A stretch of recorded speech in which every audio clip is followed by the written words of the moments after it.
Welcome to the Lovecars on the Grid podcast, your global motorsport roundup with me, Tiff Needell, and Paul Woodman.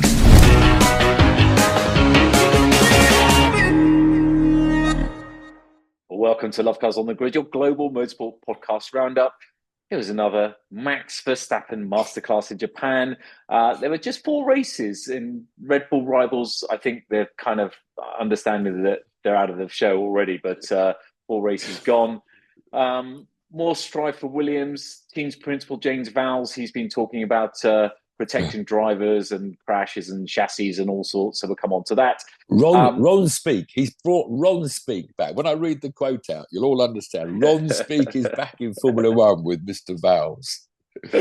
Red Bull's still some behind-the-scenes saga going on. I think that's going to go on forever.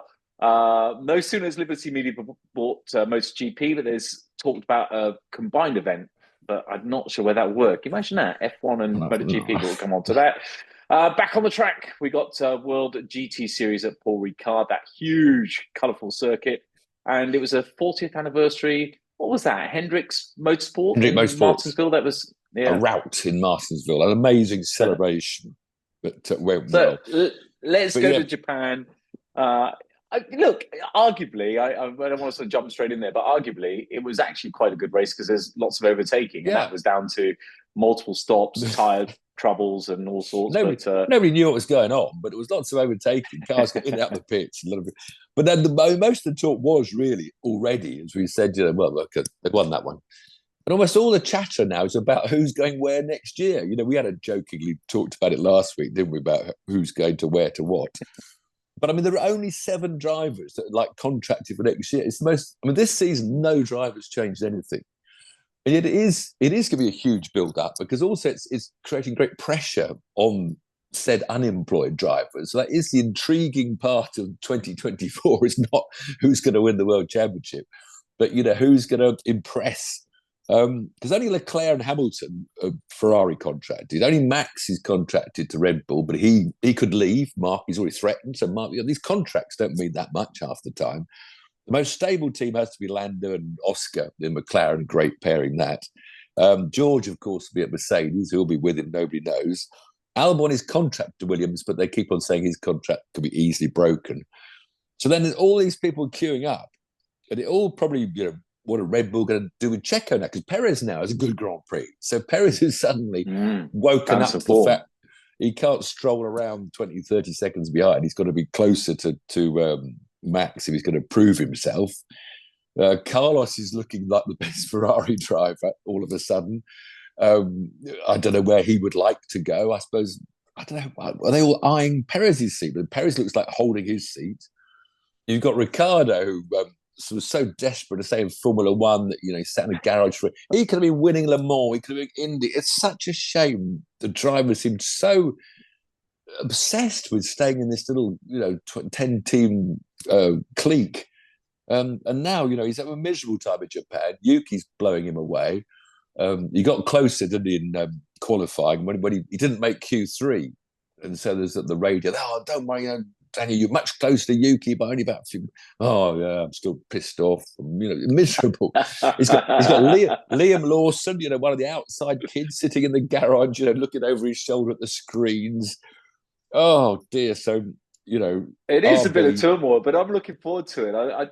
I wonder if anything will happen this year before the end of the season. I guess not. But the team that you said that was rock solid. Yeah, but you said McLaren were rock solid. But I thought that about Ferrari. I thought that was rock solid as well. So you never know what's around the corner. Fernando's sitting there, obviously wants to be pick of the team, thinks that they'll all be after him, which they quite should be. He did an amazing race again, in Japan. Yeah. Stroll his dad has to drop him, surely. You've got Gasly and Ocon.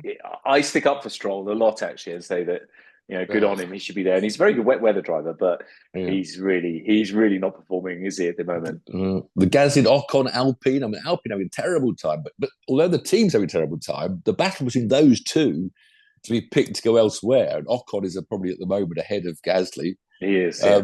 You've got the Sargent and Albon. The Sargent probably has to go. Sadly, I always think drivers should get 2 seasons. we don't really know. We'll talk about him later, about the Williams scenario. You got Bottas and Zhou out of contract, and of course that team's going to Audi. So I think Audi getting paid. Audi almost want to know what's going to happen with Mercedes and Ferrari and Red Bull, because who they get will depend on who stays where they are. Bottas, he's always promoting himself very well, isn't he?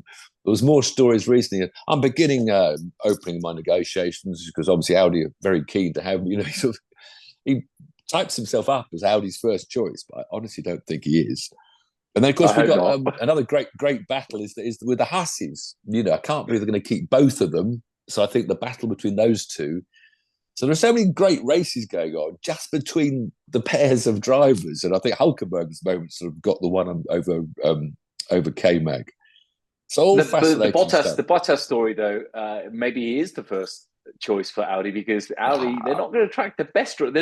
Tiff, who are they going to attract? They're going to be a bottom team. They're going to be one of the bottom runners to start off with, at least. Yeah, a 5-year contract at £400 million a year. They can get where they want, probably. like Liv. Actually, talking about golf now, John Rahm, who got 400 million to go to Liv, now wants to go back to 72 holes because he doesn't like the stupid Liv format. They'll have to change the format then, because it couldn't be Liv. It'd have to be LXXII, because that's 72. Sorry, I digress. So, just a little bit of chat about Williams and now the team. I think will be the Drive to Survive stars of the next film over the next winter. Of crashes, yes. Oh dear! And they got this new team principal, that James Vowles, who's got the most frowny face, even when he's smiling. He's the most serious-looking man on the pit wall. And he came out with this Ron speak. Ron speak, of course, was famous as Ron Dennis. He used to turn the most simple things, the most complex, long answers.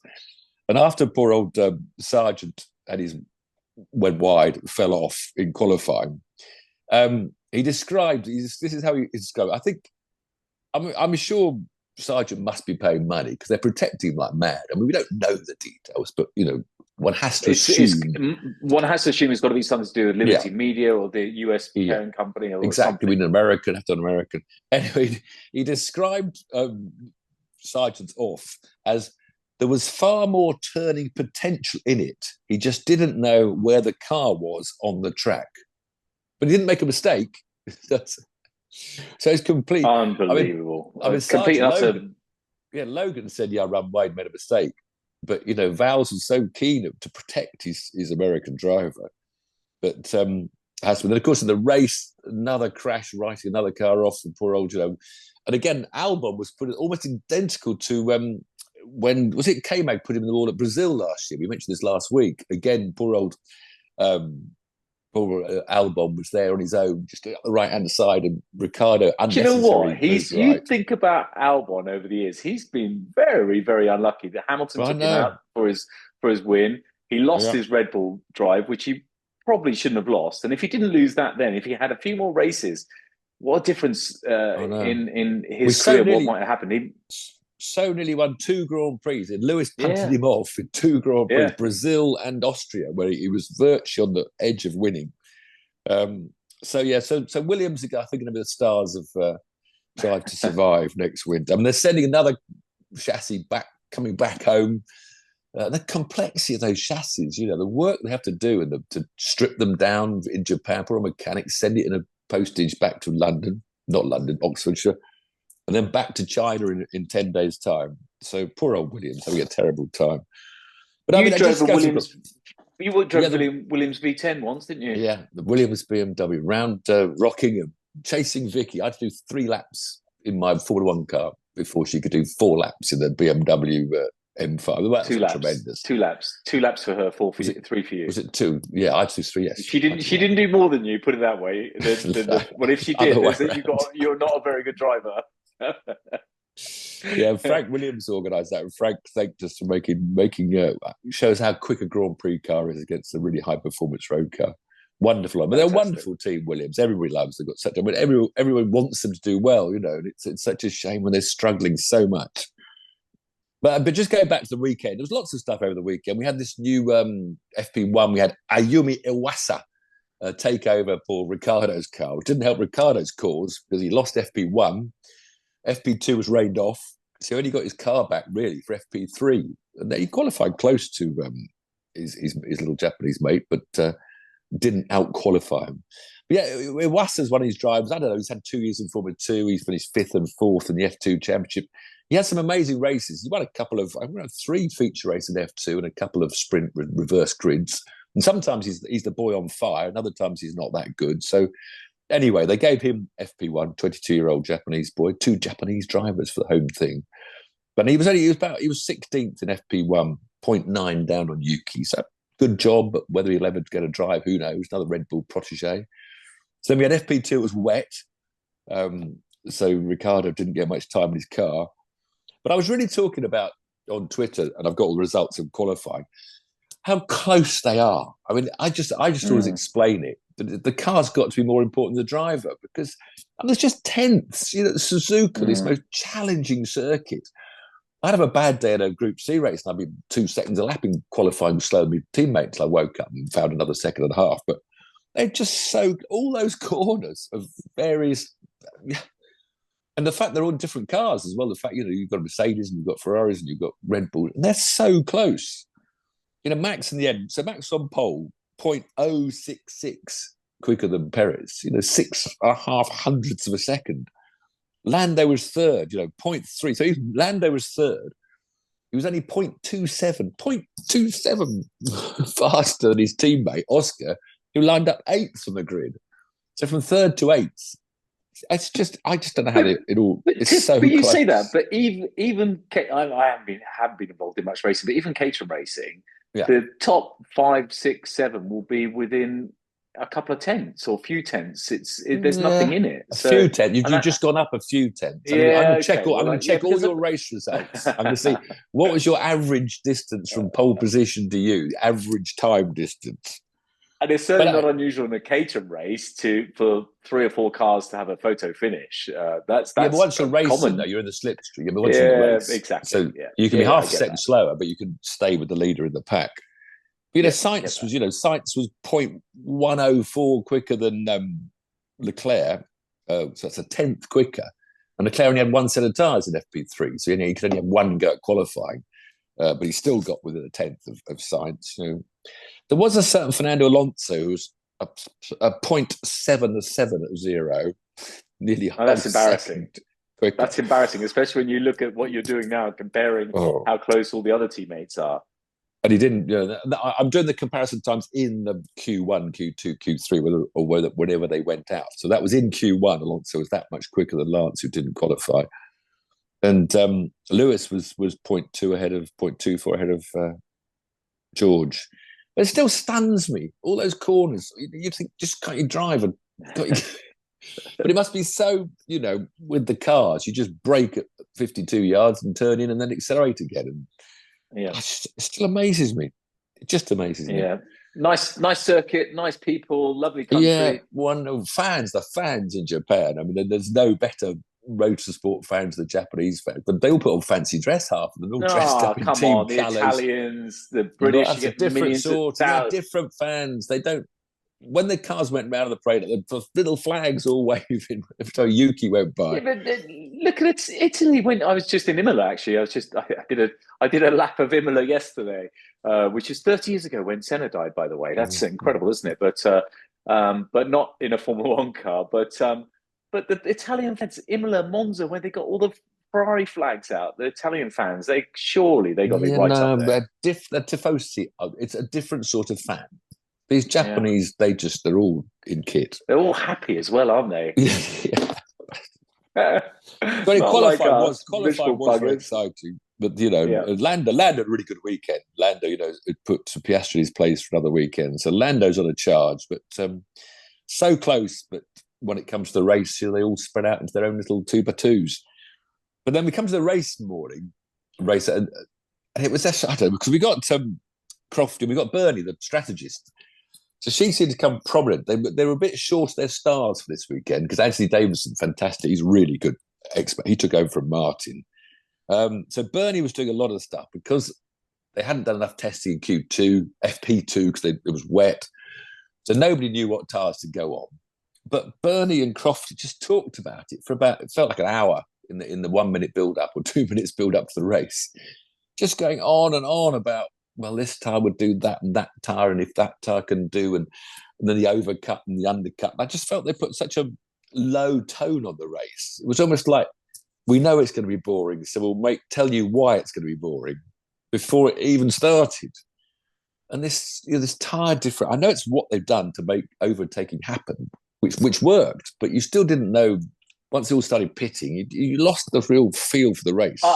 Look, I'm sorry, I'm going to be contentious. I don't get what she adds, really. She's supposed to be this strategist, this expert. Well, she was head strategist. Okay, so why is she not now? Why is she still not there now? Why isn't she within? Why is she not gone in? I've asked myself that. She's married and lives wherever she lives, and she thought the 24 races were getting too much for her.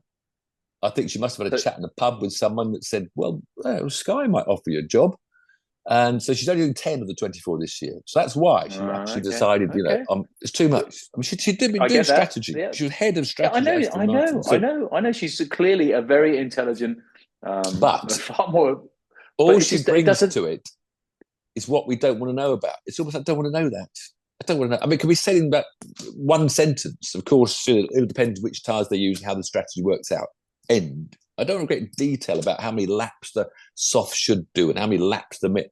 And maybe they're geeks, not geeks. I can't insult our viewers. Maybe there are people that love all this tech, but it's just, it just almost wore me out. Too much talk about strategy and tyres. What gets me, all these experts online, what gets me, and I know you've got to talk, and I know it's really hard to talk about something when it's live and you're not quite sure what's going to happen, but he's going to catch him up, and it's going to be the most exciting finish ever, and he's 10 seconds in front. Or yes, they've got this tyre window and they've got to come in now in the next one lap, otherwise they're going to lose this, and then they don't go in for another 10 minutes or whatever. It's just, I know it's a bit of hype. Let's change the subject because I'll get myself. Yeah, but the one thing you did learn from Bernie is the fact that it's all really done on the hoof. Because often they do, we switch to plan A, plan B. So in fact, each team has got every scenario, how bad your start is and where you end up. So the strategy is something that does change during the race, which is Bernie's job when she was Aston Martin, the other strategists. So really, before the race starts, you haven't really got a fixed strategy. You can't have. You have to adapt as it goes on. So maybe later on in the race, bring her on and tell more about what they've done. Do you know what they actually do? Which is it's astonishing what they do these days. So they will start the race. They'll know the conditions. They'll know the tyres. They'll know that everyone else, their times with what they've been doing.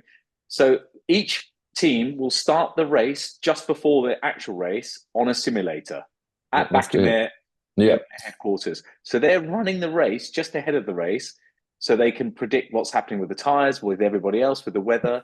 Isn't that astonishing? Isn't that just completely mind-blowing?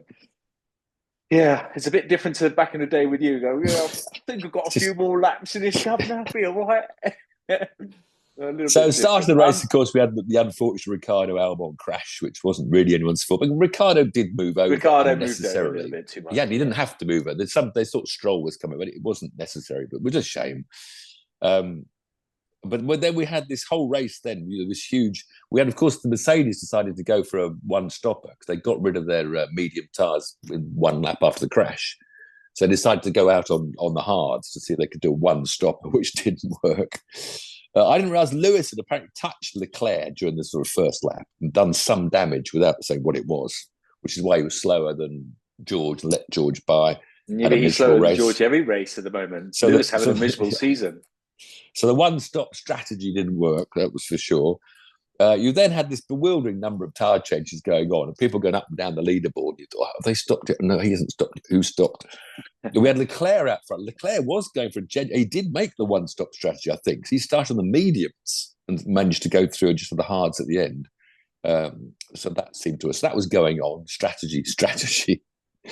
I love Stroll. Stroll was on the phone to his pit saying, I'm so slow. We're so faster in the track, man. We're slow in the straights, man. And of course, it took Mike Crack to explain after, well, yes, Lance, because if you've got worn tyres and you're in a bunch who have new tyres, they've got better speed onto the straight. Therefore, Lance then looked faster in the straight. But he didn't seem to work that out for himself. He just thought they were all going.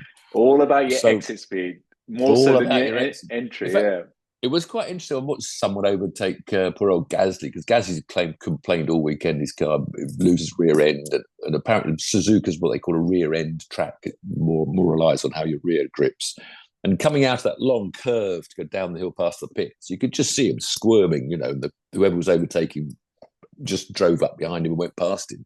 Not due to DRS even, just the fact that poor old Gasly couldn't get the speed onto the straight. But at the end of the day, after all this goings on, we had the Red Bull 1-2, the Ferrari 3-4, Lando good 5th to Piastri's 8th. Then George chasing Alonso again, but this time Alonso didn't do anything wrong and didn't get disqualified. Alonso held on to his 6th, George 7th. Lewis a miserable 9th, wasn't he? Was down there. Yuki, that star, I suppose, the only thing that made it a really good weekend was little Yuki, who wants that Red Bull job. I think he might get destroyed if he gets it, but hoo-hos. But again, the flags went. I think Yuki getting 1 point was what excited the Japanese crowd quite rightly, more than anything else. Charles made a mistake. Sorry, go on. You do your summary. And Haas 11th and 12th was strolling between them, and a miserable weekend yet again for Saubers and Alpines. And of course, Williams. Charles made another mistake. He seems to make those mistakes once in a while, doesn't he? Just ran wide a little bit. Oh yeah, the grass. That Degner 2, horrible corner, Degner 2, which will caught Logan Sargent out. Sargent probably ended up reverse. I haven't seen Mike Crack's Ron speak about how poor old Sargent had to reverse back on the track. Degner, when I raced Formula 2 then, Degner was wonderful corner, because it's like 2 corners. That was to create some runoff space. In fact, Degner, when you were in long left-handed Dunlop, it was a longer straight down the hill into one tight right-hander that then had a longer straight up towards the hairpin, that right-hand quick. So it was a much better corner, but now it needed run off, so they chopped it. It's a horrible-looking thing. So you go quick through the first one, don't you? And then you've got to brake again to get into the second one, which does catch a lot of people out. Yeah. I think the highlight for me was the pit lane chaos when about 5 cars came in at once, and they were all releasing them onto each other, and then little Yuki just cruised down the front. Thank you so much, guys. Thank you, team. Thank you. Well, that was probably Logan Sargent been doing a good job, and his team let him down at the pit stop, and he came out last of 5. I think it was about 5 cars in the pits at once. And then, but did you see they were all letting them out sort of into each other, and it was terrifying, to be honest. The way they allow their teams to stand out there, I think it's really scary. There's always one man on the outside of the back, just watching cars coming. 50 miles an hour pit lane limit, I guess. Yeah, but still, but the boys all light up the rear tires, don't they? Yeah, that's and fast. they do 50 in about half a second, lighting up the rear tires, and they all slide out as well. So you only get someone sliding out a bit too much. Bottas did that once, didn't he? Yeah. Do you remember that? So it was entertaining. Lots of overtakes. Yuki did some wonderful round the outsiders at the top of the S's. Okay, his tyres were much better. That's why he was able to do it. But he still did some ballsy outings. And then Perez just drove past the 2 Mercedes, wasn't it, down the straight. He just came out with better traction out of Spoon 2. And just drove past them out to 130. Crofty went mental because it was like an overtake into 130R. 130 is now straight. 130 is flat out. Did you used to go corners with the names or with the numbers? Oh, names. Of course, names. Until they invented 23 corners, which just shows how stupid it is, because you can't have 23 names. That should be a limitation. Right. You can only have as many corners as you can come up with a different good name for. Well, I'll tell you this: there should be a corner at Thruxton named after you, and because you've done more laps on that track than anyone else, and you're a bit of an icon in this field. So I'm going to have a chat with Pat. Pat, if you're watching, which you won't be, please. Tiff's. What's starts with T? Tiff's turn. Tiff's. That's a bit naff, though, isn't it? I mean, they've got all the land speed record holders in sequence, because there's Allard and then there's Campbell, Cobb, Seagrave, Noble. So I'd have to kick out a world land speed record holder, which is a bit embarrassing. What if we put in a little chicane? I don't want any chicane named after me, and that's final. If anyone puts a chicane at Thruxton, I will not have my name on it. If you can have any corner, if you can have any corner in the world named after you, because it might happen, you might pop your clogs, and we might all feel sorry for you and say, okay, let's do a GoFundMe and name a corner after Tiff. Which corner in the whole world would you name after you? The brands either Church, one of the really fast ones, but most of the corners I liked when I was younger, they're not there anymore. They've been chicanes have killed them. Silverstone, Woodcote Corner at Silverstone, we used to come in at 130 and just about get flat out through the old Woodcote Corner. Westfield, Hawthorne at Brandsacks, those fast, challenging corners. So I don't know which one I'd pick. Church at Thruxton. Very good. So an entertaining Grand Prix in a weird way, but not really when you analyse who won what and who came where. Let's move on, because there was a lot of time on the Grand Prix, so I never know how to judge it with our listeners and viewers. So feedback would be good, please, below. That's why I thought I'd go through the facts a bit of that Grand Prix, because there wasn't much else on this week. We only had 2 other motorsports internationally, starting with the Fanatec GT World Challenge down at Paul Ricard. 54 GT3 cars. It's amazing. It's so successful, that. Around that horrible stuff with great commentary, David Addison and John Watson, of course, Watty on the analyst stuff. Great pairing they are as a commentator. Talk through a 3-hour race, lots of good insight without going over the top or screaming and shouting. At the end of the 3 hours, a great result for the British driver. Dan Harper led the 3-driver team, the BMW Winning team. And in fact, it was incredibly close racing. And you see this, like in the top 10 finishes, there were 8 different manufacturers. I mean, the way they've got that balance of power working is absolutely fantastic. Because we had Harper was chasing down Caldarelli in the second hour in the Lamborghini that led most of the way. And he was just working on him before he eventually managed to get inside him and make the pass that gave him the win at the end of the race. Because Caldarelli held on to second, the Lamborghini, but Mercedes third. Another BMW 4th with Valentino Rossi in it, which is always making GT racing more interesting. The best Porsche was 5th, the best Audi 6th, the best Aston Martin 7th, the best Ferrari 9th, and then the best Ford Mustang, a new car on the block, was 10th. So I mean, lots. I mean, just 3 drivers in each car, so that's 162. 312. Gary won. 162 drivers. Great stuff. I mean, it's just a great spectacle. Maybe not a spectacle around that awful track, but there we go. And then NASCAR. Before we go to NASCAR, let's have a chat about this Liberty Media thing, the Moto GP combining with... We mentioned that in the news, didn't we? No, we forgot about the news. Just the news that Liberty have bought Moto GP. And almost immediately, I don't think Liberty have started these stories, but someone's already started saying, probably they'll have a weekend with both formats. And it's just ludicrous. I mean, I don't know who started the rumour or got it going, whether Liberty mentioned it. Because most racetracks now, the Grand Prix are sellouts. And especially, so you're going to add another sort of, and even the motorbikes at some of their tracks are sellouts. So hold on a minute, you're already selling out. You can't suddenly add, who's not going to get tickets? So they're doing themselves out of money as well. Well, the trick is they'll double the price of the flipping tickets. So it's going to be You can't double the bloody price. They're already ridiculous prices at most tracks for Grand Prix. It's a stupid idea, basically. I think it's just something someone said. I'm sure they'll do one, won't they? I'm sure they'll do one. Someone that doesn't have huge walk-in spectators. Someone like Caterham, it's a great motorbike track and an interesting Grand Prix. So they could make one. That could work. See, that could work there. That could work. Qatar combining it there, and Qatar will be all over it because it's good for. You've got to have 2 TV crews. There'll be different contracts. So there's all the two TV setups. Who's running what when? I bet the bikes wouldn't like going on with the rubber laid down by Formula 1 cars because that would all make their bikes go horrible. No, it's a no-go, all right? No. There's some mileage. There's some mileage in that with Qatar. That's not a bad one. Finally, the NASCAR. It's always NASCAR. We had another pretty average race, to be fair, I'm afraid to say. It was interesting, but average. The real tight is the half-mile Martinsville, the paper clip, as they call it, because one end's tighter than the other end. So one end oval's tighter than the other.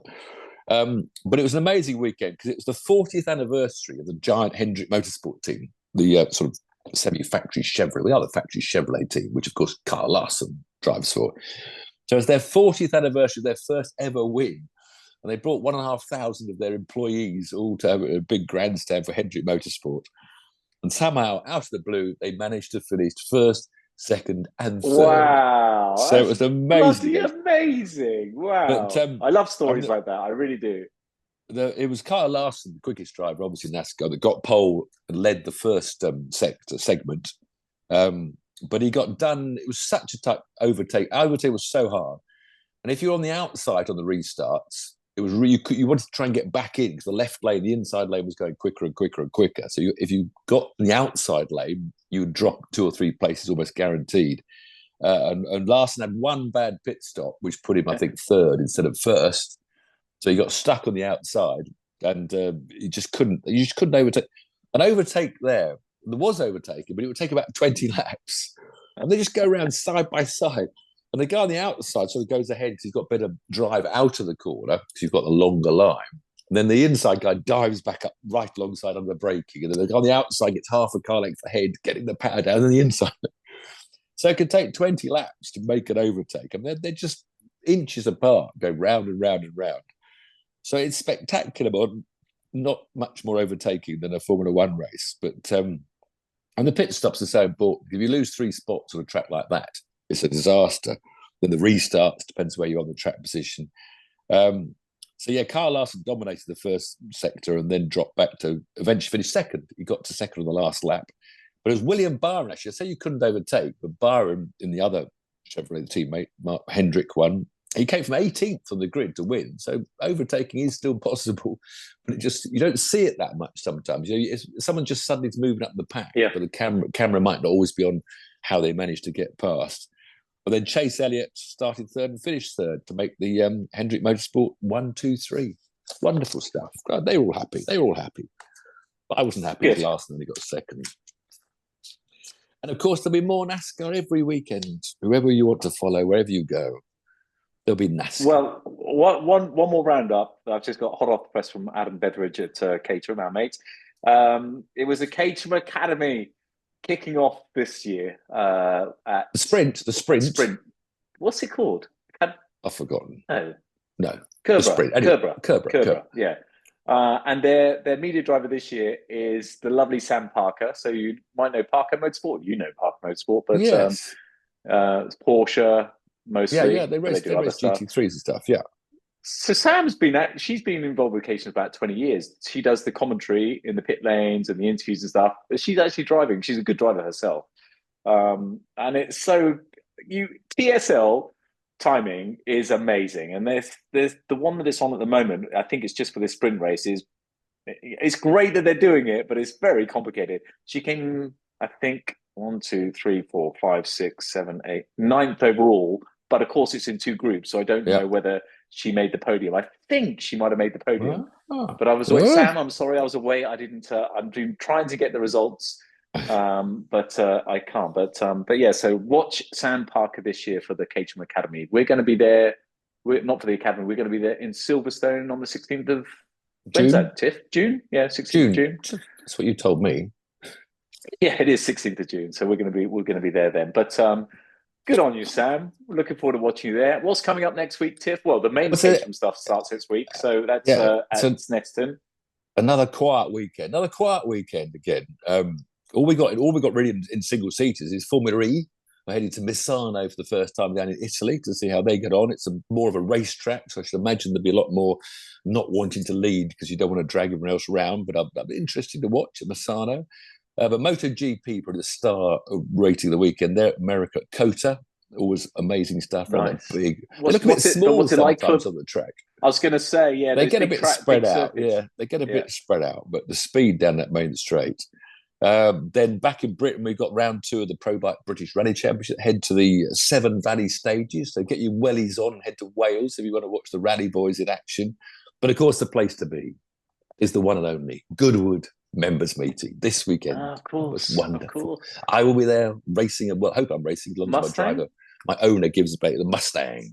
I did one day's test and my arms fell off. They're quite heavy steering. I'm not fit, that's for sure. But yeah, good. But it'll be a wonderful weekend. Mustang. I'll qualify on the Saturday, races about midday on the Sunday. So, and all What's sorts the forecast? going I haven't looked at the weather. I don't know.